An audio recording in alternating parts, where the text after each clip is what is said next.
Okay, I'm gonna make a video without putting my face on. So, I just want to make a video and update you on a couple things that'll save a lot of people a time, basically.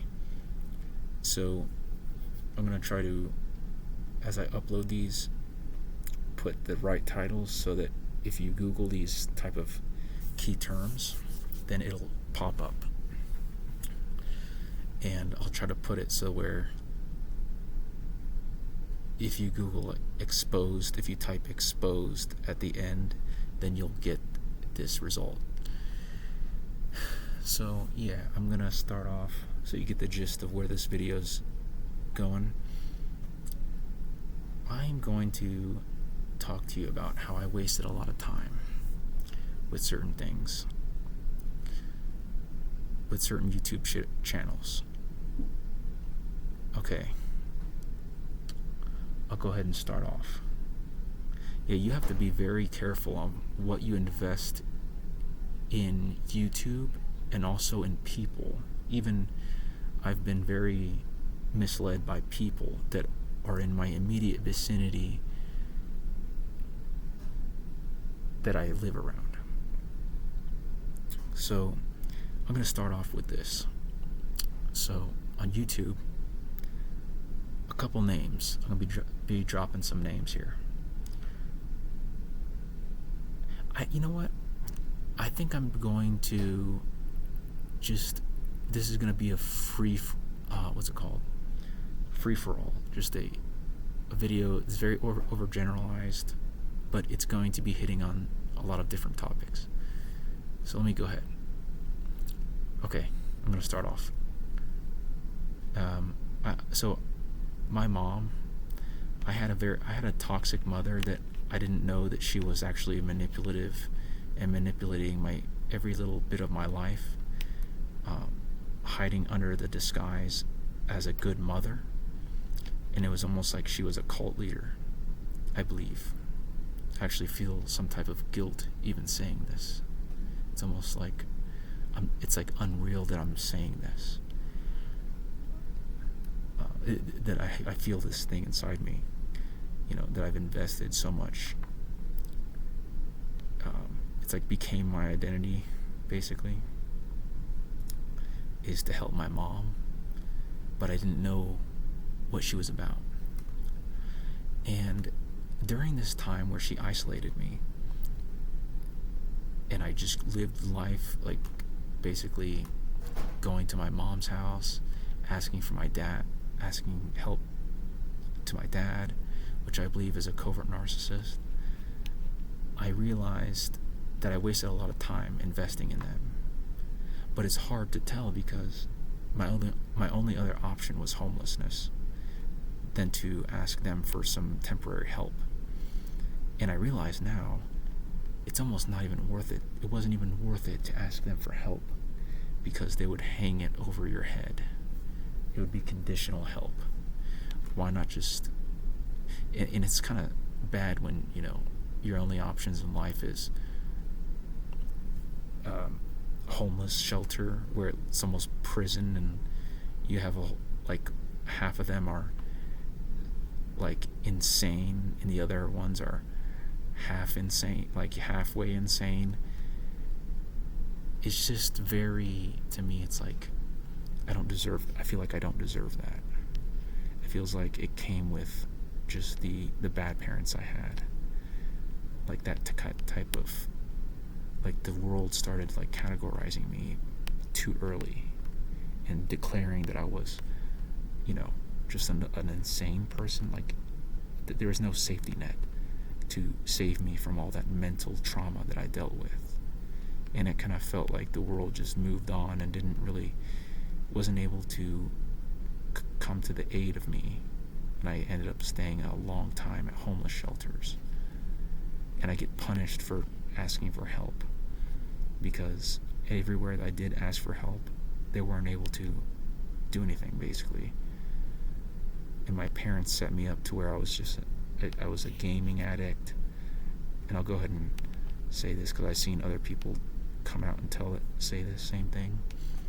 I used to be addicted to all kinds of things, like porn, drugs, anything that makes me escape reality. Video games. I see them all as bad habits now. It ruined my soul. It defiled me as a person and like my innocence. And so yeah, so while all this was happening, something else I want to say is my mom. So my mom, I used to be an atheist for 12 years. And then when I started believing in God, because my mom basically told me enough times where it was like basically eventually penetrated with one thing she said, which is, Gabe, you know there's demons out there and you're gonna have to protect yourself one day from them. And that really like kick-started me to be open-minded about God, because before I would say all kinds of like what the common atheist would say, things like, there is no God, you might as well be believing in the fairy tale. Now I realized, like, I was the one believing in the fairy tale. It was just insulting to me. Now I realize I was insulting myself for believing, like, thinking like that, because just because there's no proof of something, just because we don't have proof of something, doesn't mean that's the final say-so. Like a crime scene, just because there's no immediate proof of a killer, we don't just say, oh, there's no killer involved. No, usually detectives get to the bottom of it, and most of the time there is a killer involved if there's a dead body. You know, not all the time, mind you, not all the time, but the takeaway is you don't always need it. Just because you don't have proof, that should be like a logical fallacy. Just because you don't, like the burden of proof, I used to think like the onus of the burden of proof is on the person making the claim. But to me now, I think that's just a convenient way to dismiss like all possibilities, because I believe God is the God of all possibilities, and that's just a very convenient way just to go off of our own limited understanding. And it's just like an easy way out of, and it shouldn't be a way out at all. It shouldn't be, because I realize I was missing out so much when I was an atheist. I cannot even put in words what it means to be missing out on the one who created the whole universe. And his enemy, the devil, basically tricked everyone into thinking that he didn't exist, that the devil didn't exist, and not to follow God because he hates God. So he's just going to do some cheap shots all the way through because he couldn't be better than God. So he's jealous. And why would I, just because a higher, powerful being, which is a fallen angel, just because that angel is bitter and hateful and destructive and a murderer, thief, and liar, why would I base my life on the workings of that being when his enemy invites me, which is God's his enemy, invites his creation, because he created us, to love us and be having a relationship with us? Why would I like throw him under the bus, neglect that opportunity with the most powerful, awesome Father in heaven? Why would I pass that up ever? And heaven is a perfect place Why would I ever do that? Unless I was completely deceived and just operating in a state of foolishness. So, well, this is kind of turning into a testimony. Okay. So, fast forward. I'm going to go ahead and make this into the video I was intending to make it into. So, I'm going to call out a couple things. So, oh yeah, this is something new. Yeah. Okay, Bible Hub. Okay, any Christian that is believing in Bible Hub or thinks that Bible Hub is a good site, I used to think that it was the only good site for, people like me to get commentaries, Bible commentaries. But then something was very concerning afterwards. If you click on the verse on the website and you go to commentaries where it says comment, I used to trust this website, but now I'm having second thoughts. So I'll sum it up in this way. I think that site supports Catholicism, and Catholicism, I believe, is one of the number one enemies of God. They're evil. They are works-based salvation doctrine, which will lead you to hell. And they're a cult. And they persecute the people that are genuinely trying to follow Jesus' ways and God's ways. They persecute them. So they're hypocrites. They're contradicting themselves. They give God a bad name. They work for Satan, basically. But I'm not saying everyone's the Catholic's an evil person with bad intentions. Actually, a lot of them are just caught up in the momentum of something that it was evil. So I would say not all of them know what they're doing. They're just rank and file people that are thinking that they must do this to please God, when reality is God wouldn't want them to be deceived and be in that bad negative energy next to that bad negative hypocritical energy, which is the same type of people and energy that persecuted Jesus, made Jesus have a hard walk. Jesus rebuked the Pharisees and scribes. I can see a lot of characteristics between the Pharisees and the Catholics.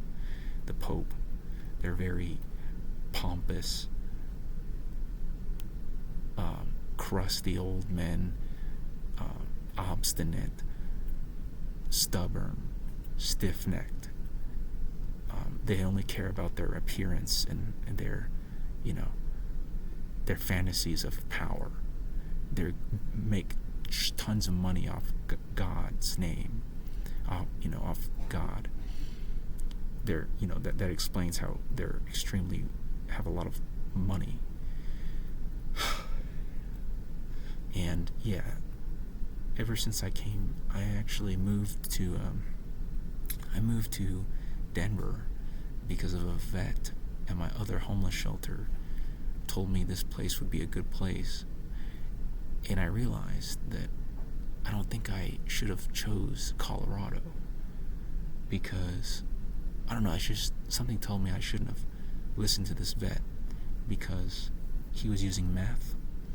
And I think I came to the understanding that I shouldn't be yoked up or be friends with anyone who does drugs, because I used to do drugs, and I realized what it is.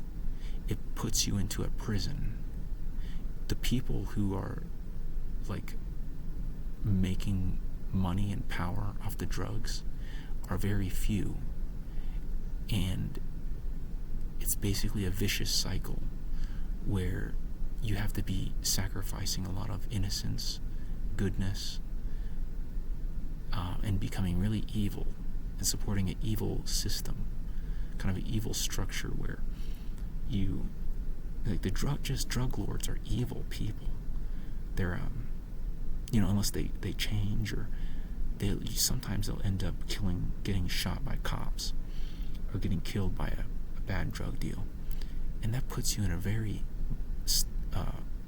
state that you end up dying, just because you think you can make some money, but you don't see that it's highly not worth it.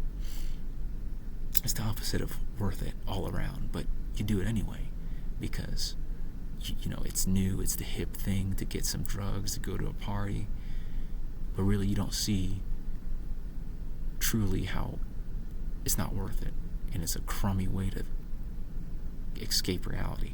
Really it is. Truly it is. Now that I see, I used to try to buy weed, drugs, because I thought that I was an open-minded person, unlike everyone else, and everyone else was just limiting themselves by not doing drugs and not being open-minded as me, and I would get at some type of edge on the world, on life, if I did drugs.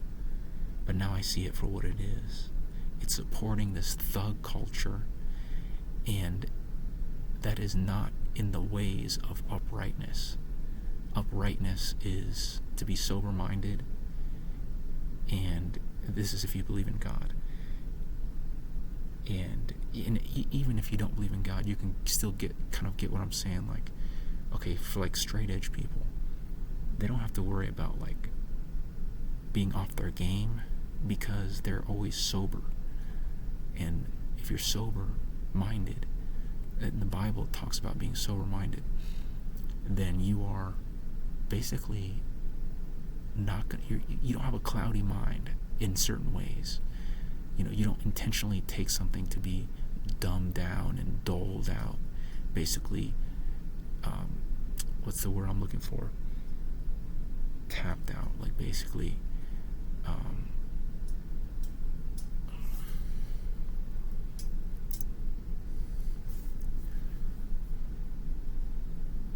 yeah. So, okay, I talked enough on that part.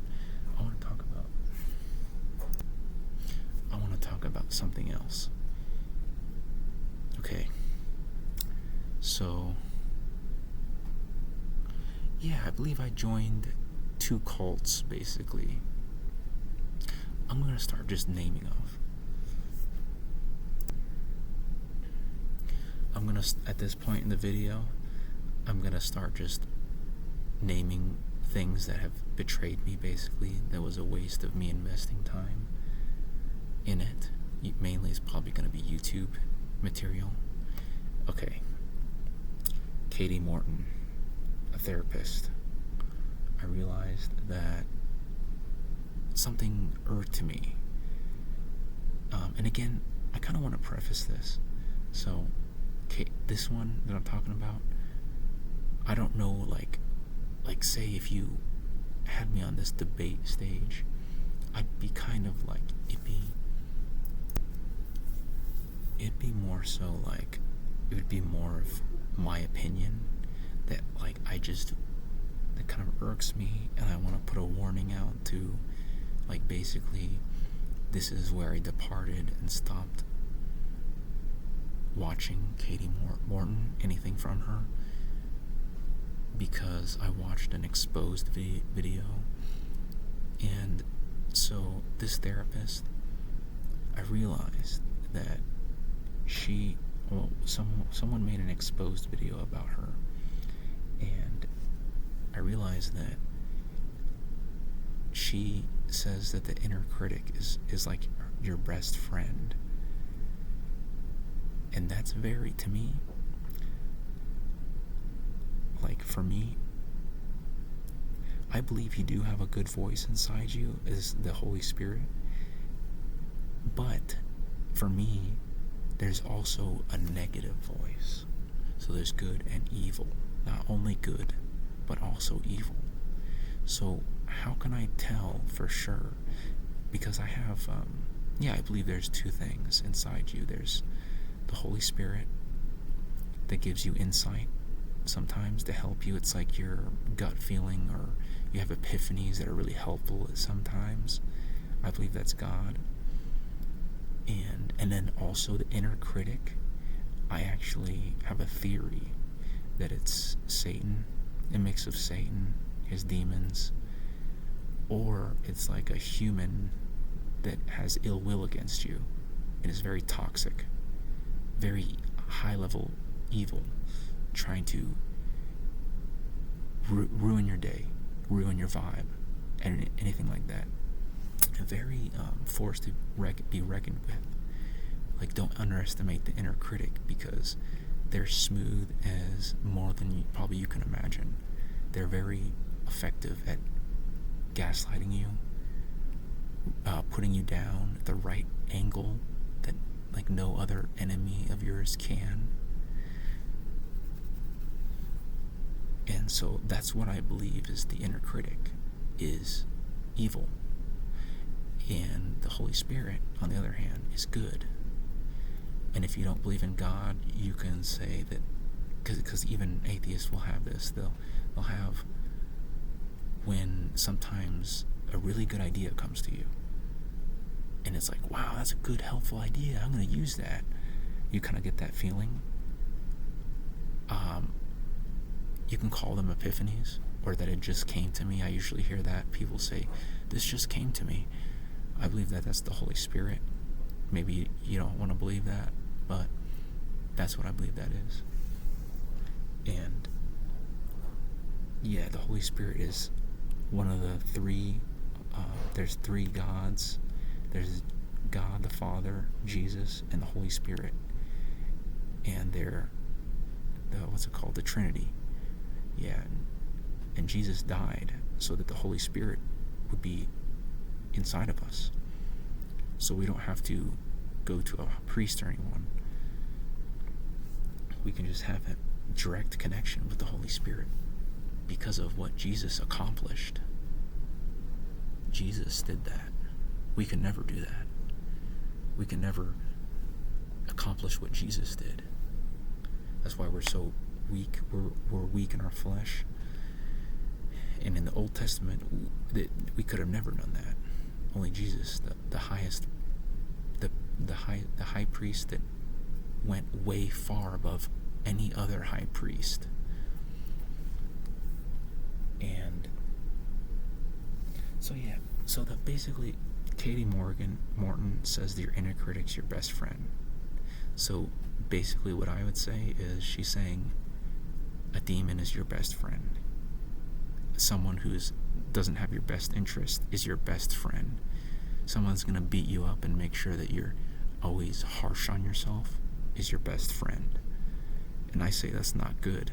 You have to separate which one that is. Which one are you going to choose, light or dark?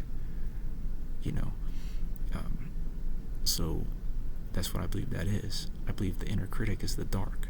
It's demons, evil. It's like very harsh, and it's like, it doesn't let you grow.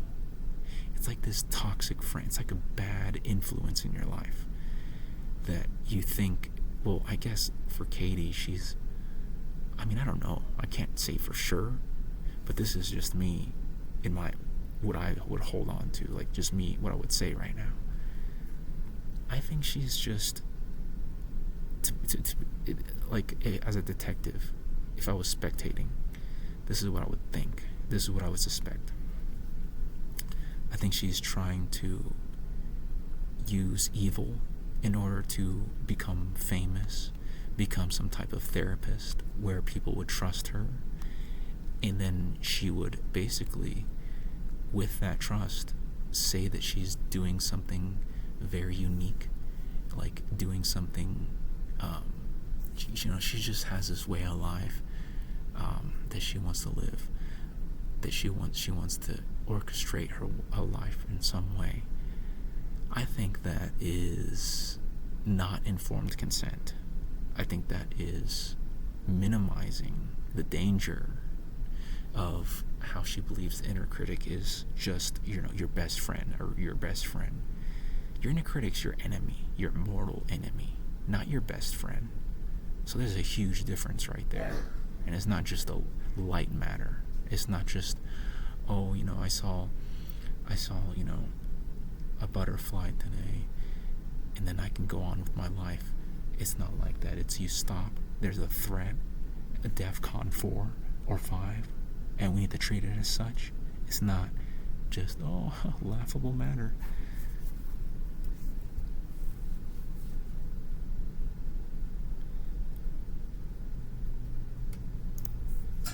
So yeah, that's what I would say. And it's okay, Kati Morton. And I would say, yeah, so I already talked about Bible Hub, and also another one that I realized. What's her name? Dr. Ramani. Dr. Ramani, if you Google her, I'm into researching about narcissism, and I realized that there's only a very few that you can trust. Dr. Ramani, I think she's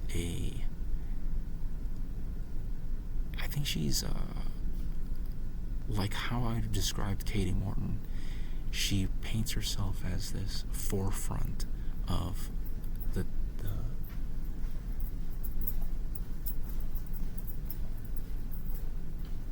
the forefront of helping people who are being abused by narcissists. And I think actually that she is a narcissist herself, probably, because I've seen a video. It's by this former narcissist, and it raised a lot of questions. I used to watch Dr. Ramani, not too long, but long enough. Like, I probably spent about 10 hours on her videos, thinking that the more time I spend, the more like kind of insights, and I'll be sharpened up by her videos. Little did I know that's not how it was done. You stick with the ones like that are not like her. You know, she's like a wolf in sheep's clothing. She's like a slippery opportunist, basically. So yeah, I'd say Dr. Ramani, I would watch out for her. I personally don't watch her because I think she's talks about narcissists like, oh, hey, watch out, narcissist, but really she's like a narcissist herself. If you pay attention, if you really try to know what you're looking for, I think you can boil her down as a preppy woman from California who, you know, she can smile and look all happy and bubbly, but really I don't think that's all there is to the story.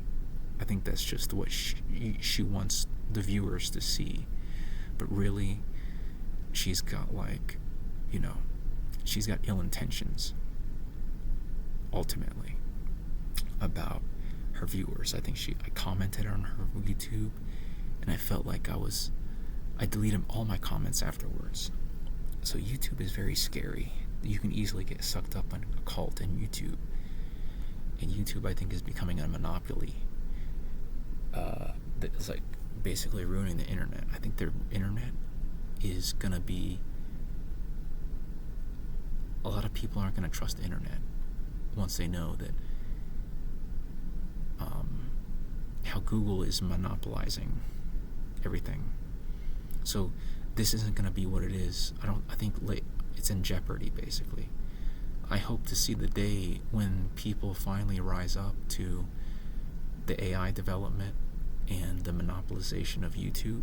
The monopoly that Google and YouTube have. And we make our own stable system that the government can't. I was thinking about that. I think it's possible. I think, it's possible that we make an alternative that starts becoming more reputable. Because I think the power that YouTube and Google have and the internet has, it's just becoming so Google, we're used to using Google. Everyone, if you talk to anyone, they're like, oh yeah, just Google it. I think those days are going to be no more, because now all the results that we get on Google are affiliated with pharmaceutical companies. So it's losing its value. It's no more like, oh, Google it. Oh, you want me to basically goes directly to a pharmaceutical company or a cult website, the cult's website, or like a pyramid scheme the pyramid scheme gives a lump sum of money to Google so that they can have their search result go over like a wholesome, good, actually good type of thing that you would want. It can go over that. I believe that's the future, where everything that's wholesome and good gets snuffed out by evil, corporate, soulless, pyramid scheme, cult-like, just to make money, and doesn't even care if it's giving out quality content or things that will help you. I think that's the future of the internet if we don't keep it in check. I mean, what's worse? Are freedoms being taken away from the internet, like the SOPA and PIPA Act? There needs to be a SOPA and PIPA equivalent to the Google monopolization of the internet if we are going to have anything that's a useful internet. It's because sooner or later we're going to lose that if things continue the way it is. Where if I type, like for instance, if I type, what does turmeric do? The herb, the Indian herb from India, and I get a whole bunch of results, like 10 results about pharmaceutical companies wanting to tell me how if you take too much turmeric, you're gonna keel over and die, so you might as well not take it. I mean, that's the kind of search results I get, and also other herbs. Like I've googled Hoshu Wu, and it's a very good herb, and it's true, you probably don't want to take too much, but basically the way I've remembered it is the pharmaceutical results I get basically are gonna fearmonger you about the herb, saying, hey, you're gonna die if you take a little bit more than you're supposed to. And yeah, at the same time, it's good to know, like, if you might take too much and you might die. That's good to know, but don't spin it in a certain way where we're basically we're gonna vilify all herbs in the whole world, basically because a rich, powerful pharmaceutical company wants to sway your opinion so far off into the, it's not balanced. It's not appropriate for what I'm trying to. If I try to search an herb, I'm not trying to go to a pharmaceutical company that's biased and wants to push their poisonous pills. I want a hippie. I want a studied hippie that is like, yeah, herbs are the answer. Here, let me show you my wholesome work, my unbiased work. That is, the only thing biased is that I love nature and that I love helping people with cures, wholesome cures. That's what I want. I don't want the other one where it's this grimy, soulless corporation that has killed thousands by their strict policies, by living by the sword. I don't want that. That can go to hell in a handbasket for all I care. Like, they need to be rounded up, those people, and be excommunicated from the community, to be quite frank. Like, anyone that treats the community and is a poison with a cancer within the community like that, they need to be dealt with. There needs to be repercussions for their efforts at oppression and making it hard on people like me who want wholesome, natural cures to be prevalent in the internet where I can easily access them, and I don't have to go through any, that I search on Google like I'm used to, and a whole bunch of things come up, which is just basically telling me, I'm never gonna see a website ever in my life that ever again will be by someone who is a well-meaning farmer who has a passion for herbs and wants to tell me something. Instead, it's going to be by a pharmaceutical company. Name has some horrible, soulless name like WebMD or Mayo Clinic. Going to a clinic why would I go to a hospital for knowing what an herb does? I would never do that. You know why? Because if I go to a hospital, I'm going to do it very reluctantly, very like once in a blue moon when I have to, and it's not going to be like, I'm not going to expect the impossible if I go to the hospital. I'm not going to expect, that I'm going to get, if I tell them about an herb, and like a natural, comes from earth and not from a factory with a whole bunch of overseers like that are just trying to make money, and it will literally kill people. They'll hoard cures to things just so, like the cure for cancer. I mean, the cure for cancer, the way I see it, the preventative measure is you just eat healthy foods that are very unique, like turmeric, apple cider vinegar fights cancer, all these types of things.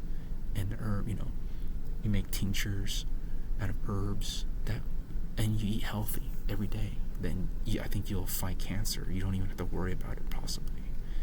But these pharmaceutical companies, they want to make sure that they're making millions off radiation therapy that kills you. They don't care about you. So I just wanted to add that in. I guess I'm just making a video that is going in all different directions. So yeah, I fear for the future of the internet. I think there needs to be a replacement. Literally, I'm thinking about, I hope that the common man will understand the need for an internet, and then we can start making our own type of replacement.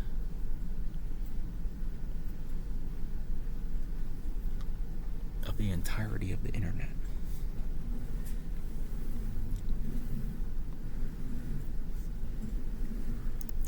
So, okay, I'm going to continue with different things that are ruining the world right now. Okay, let's see.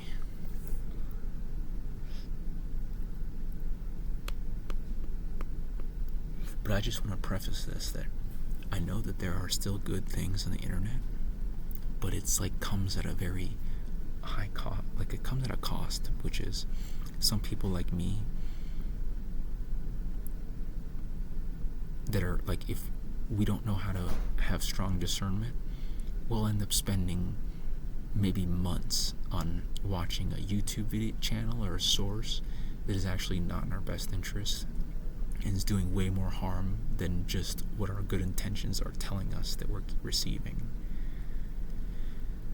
Like Dr. Ramani, Kati Morton, all these phonies on the internet, basically wanting money, wanting your attention, your energy.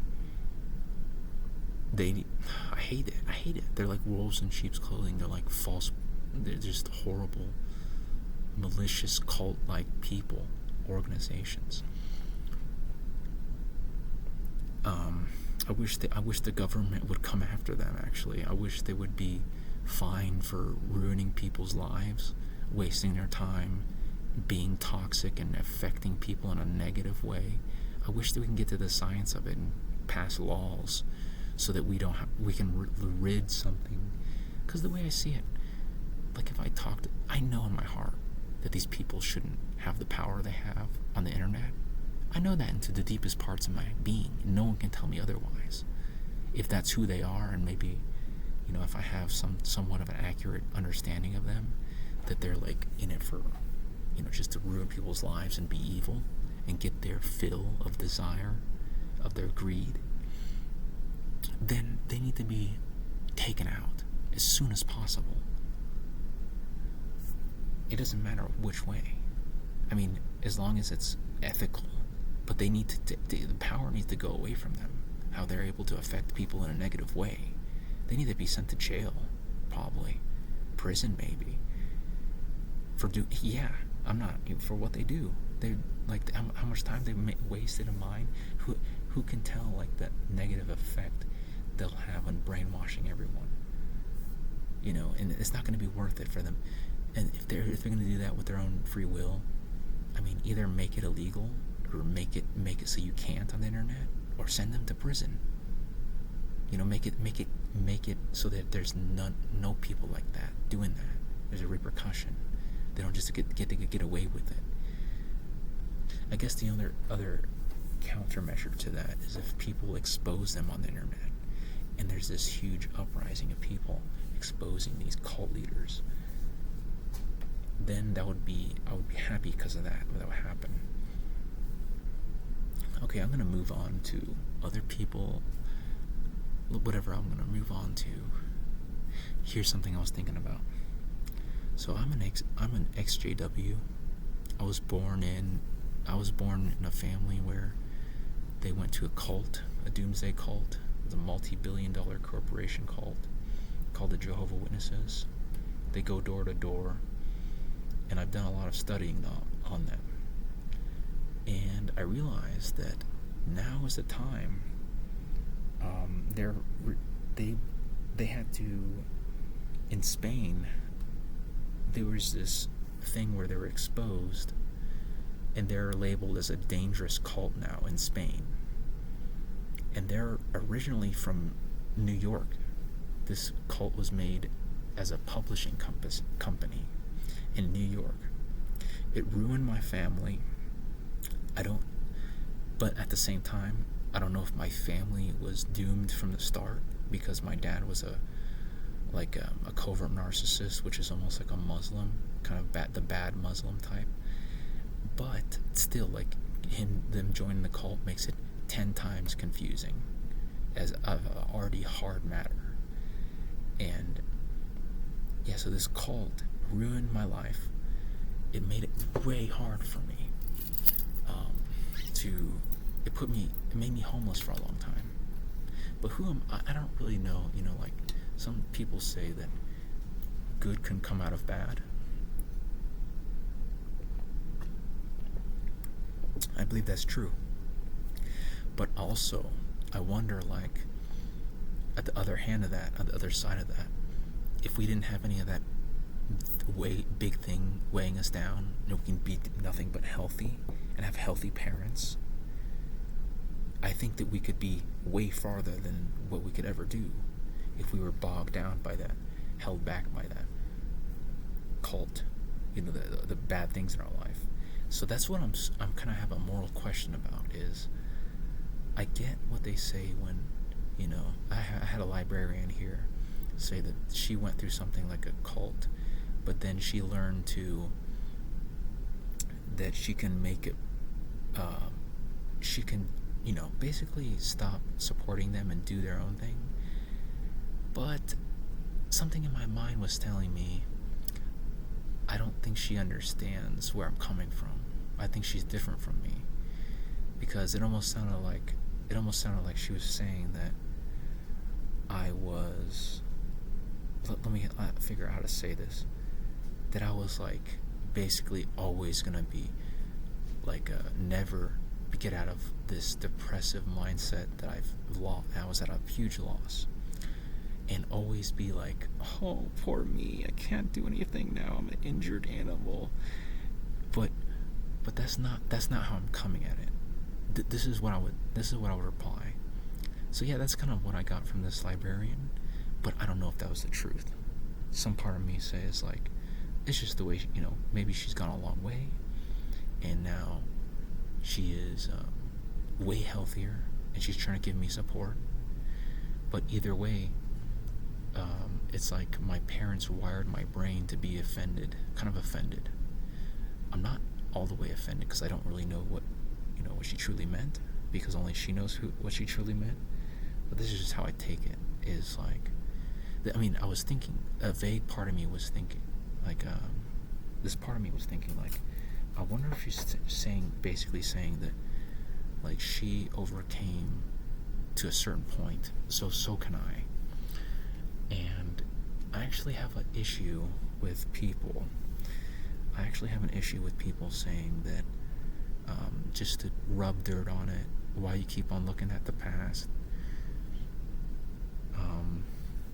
stuff like that, because I've heard some people saying that you actually need to look back in the past so you can get clarity. Like, what's holding you back is the lack of clarity, not that you can't just get it over with, like get over it. And basically you have to be like a detective and get the clarity and look back in the past and like bring it all out into light so it doesn't hold you back anymore. Like the inner child work. And I'm actually very skeptical about the people who say that, don't look back in the past, because in a certain way it's bad to look back in the past if it's like all you're doing is kind of stewing in the darkness of your past. But for me, I believe I'm not doing that, so it wouldn't apply. What I'm doing is I'm trying to be a detective. I'm not trying to be like this kind of stoic, homeless poet that roams around in the midnight, in the twilight of the night, and says, "Oh, poor me, why ever could this happen? Oh," and just have a sad countenance a whole, for a long period of the day. That's not me. No. But I think those people are out there. There could be people out there like that, but here's the thing. It feels like they're throwing the baby out with the bathwater. They're writing it all off just because someone like that, they get this misconception. I think it's the mentality that the life is in my hands and I'm the dictator of my life. I'm the most powerful thing. That if it's not me stopping me, then if it's me stopping myself, then it's all my fault. I think that's actually partial and imbalanced. I think that you need to have a healthy understanding of like things that are outside of your control and what you're capable of. But to say it to me, I think it's actually, it could be. I'm not saying this is set in stone. This is just how my opinion is, and I would like to know how close to truth this is. But this is just where I'm at right now. That's all I'm saying. And I know that actually there's a us versus them out there, the neurotypical, and I know that they're, basically the world's a huge cult, and they're gonna take it. It doesn't matter what I say. I can say the word "the," and they would go off in a frenzy because it came from a non-neurotypical, right? So I'm just gonna go ahead and say more things than "the," okay? You get what I'm saying? It's like the little, like, drop of an eyelash, the smallest detail, and they'll start honing in on you like you're some type of terrorist. I would say that's what I kind of believe is the neurotypical, how people see autistic people. They're actually, it's like a cult. I believe my mom did this to me. She was making us versus them when really I didn't deserve that treatment. And it's very evil of her to do that, to be operating in that. Whether she knows about it or not, it's evil, objectively evil. And a lot of people do this, where they say all these things like, they just do whatever they do, right? They have the propensity to be evil and go along with a neurotypical world. And I think they minimize the evil, the actual evil that is within what they've adopted as their ways. And they don't understand they don't know how to take accountability of that. And I don't know how it is to be walking in their shoes, but that's just my opinion, that I think that they are walking in evil and are in denial, deep denial, as to, this us versus them, and like a lot of the people operate in. So I forgot where I was, but I want to just go ahead and say, that there's this, I watched this video And basically I understand that the Jehovah's Witness cult is under fire right now. And they said that if anyone has ever been in that cult and has suffered damage, then now is the time to kind of double down on putting pressure on the enemy, basically, which is the Jehovah's Witness cult, and try to put pressure on the governments, which I'm actually planning to call. I'm not going to say what time, but I'm going to call my local governments. I've tried to call the United Nations before, but I just was left a voicemail. And here's a tip for anyone who believes in God. In Psalms, it says, it's better to trust in God than in man.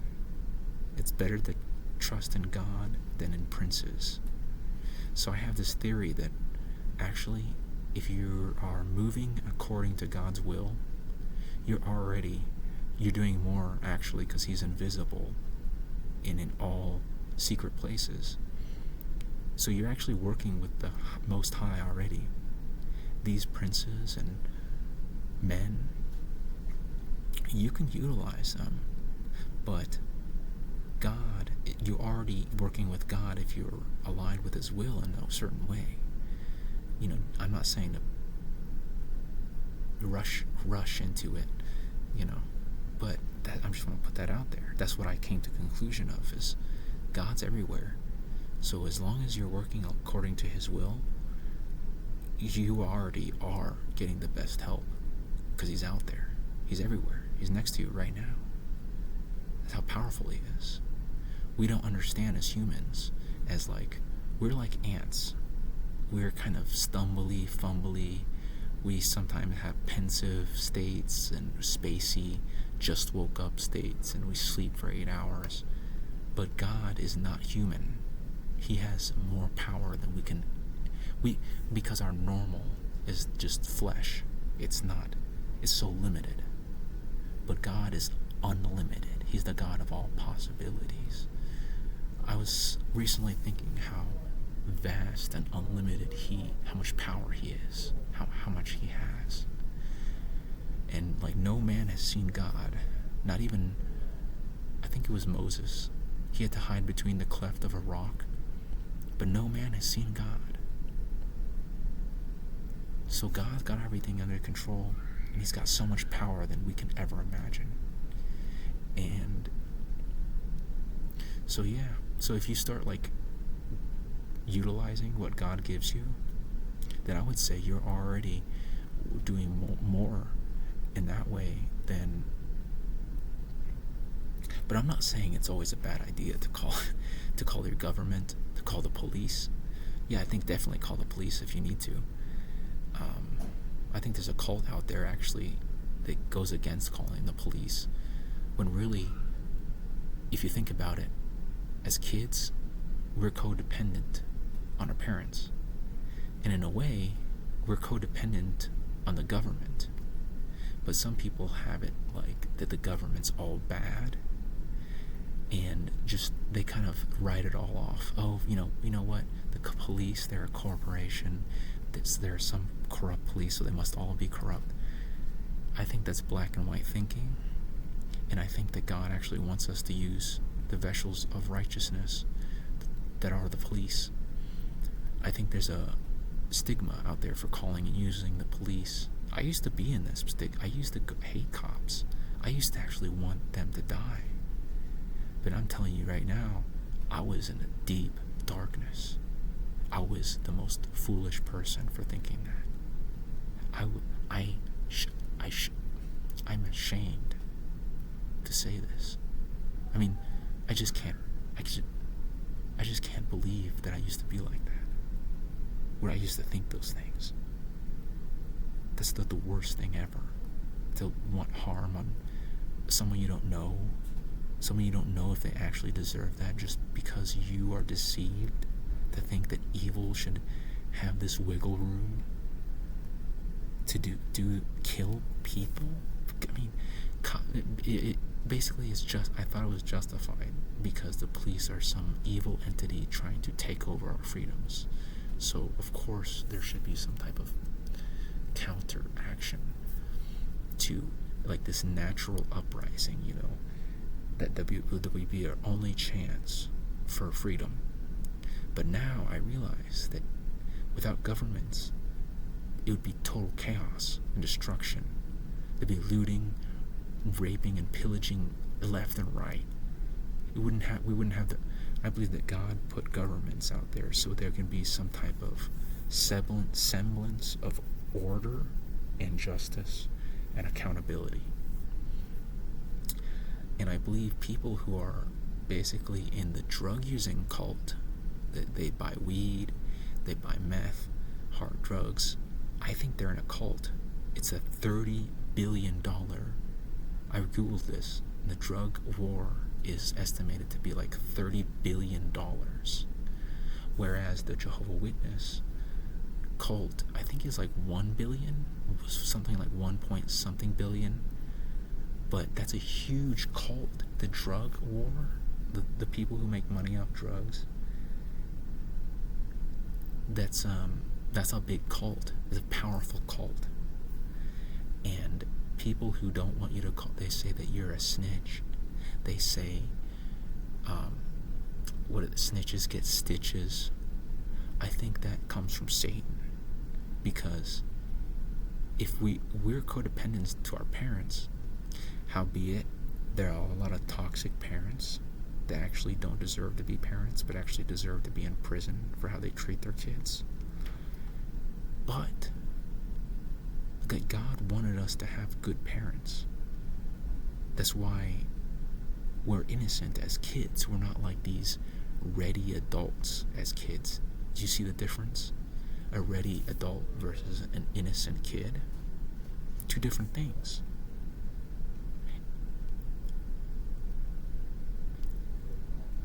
And, well, this is what I'm saying is, I think we're also codependent towards our government. In a way. We're supposed to be. But a lot of people... I used to be an anarchist. I used to like anarchy, the idea of no government and people coming together and doing their own thing. But I realize now that that's not realistic. Right now, the momentum is that we have a government.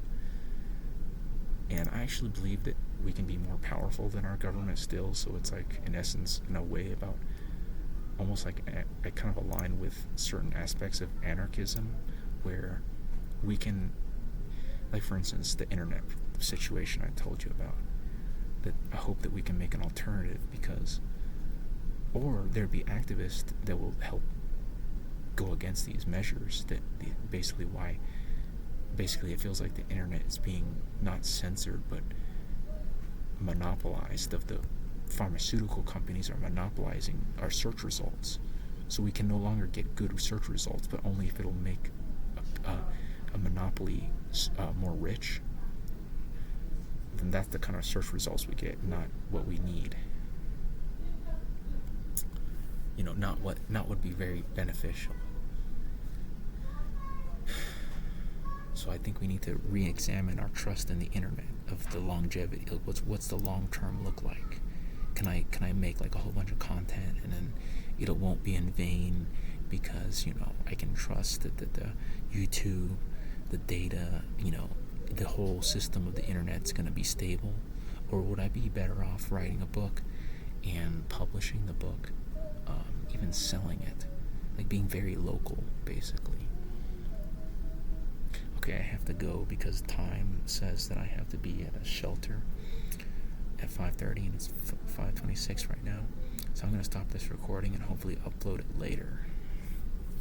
But yeah, I have a whole bunch of things that I want to... I actually watched a video recently, and I had that feeling that what I should do is, maybe God is calling me to make a YouTube channel, and I'm going to start off like this because I'm homeless. I didn't have an education because the cult that I was in, they discouraged education. And it feels like if I don't say this, I actually had a person who was an ex-gangster. He said he was an ex-gangster. And he told me I shouldn't tell people that I was in a cult. But I don't think he's right. I I think that he is manipulative. I had this, and he'll later tell me, I told you so that, you shouldn't have said that you were in a cult. But basically he would be the cause of the evil in the first place. His name was John, and he was telling me how he was a godly person. I actually suspect he's a narcissist in a jail. He had a jailhouse conversion. Now he learned about God, and he wants to get benefits of God, but not really. It's just very suspect of how he's telling me. I shouldn't tell people I was in a cult. At one hand, I know it's good to sometimes not reveal your whole hand, in that way, especially to certain people. Yeah, I would say that that's correct. But it's just, for me, it seems like it's not the whole story. The whole story isn't just, don't tell anyone you're in a cult, because that's not what I do. To me, that's partial. Because another part of the story is, okay, what are we going to do with this damage the cult has done to me? Am I just going to let it all go and it's for nothing? Oh, okay, Jehovah's Witness cult, you can go ahead and strangle me to death, and I won't call the cops or anything. I'll just be a passive person, and no problem. Okay, I'll accept your bribe of 10 cents. You can get me to shut up. That's basically how I feel. This one guy in this homeless shelter I stayed at basically told me that, was shoving that down my throat. Basically what it feel like. I don't know if he had good intentions, or if his good intentions led to something that almost felt like gaslighting and manipulation. Because that's what it felt like. But yeah, he felt like he was a very arrogant man. Like he had way too much pride for his own good. I hope that that's not an inaccurate statement, because what are the stakes here? I'm making a YouTube video, and then some random people on the internet's gonna see it, and they can comment in a neutral way about whatever they want to comment on, and I'm still prone to overthinking because of my bad childhood. Do you get?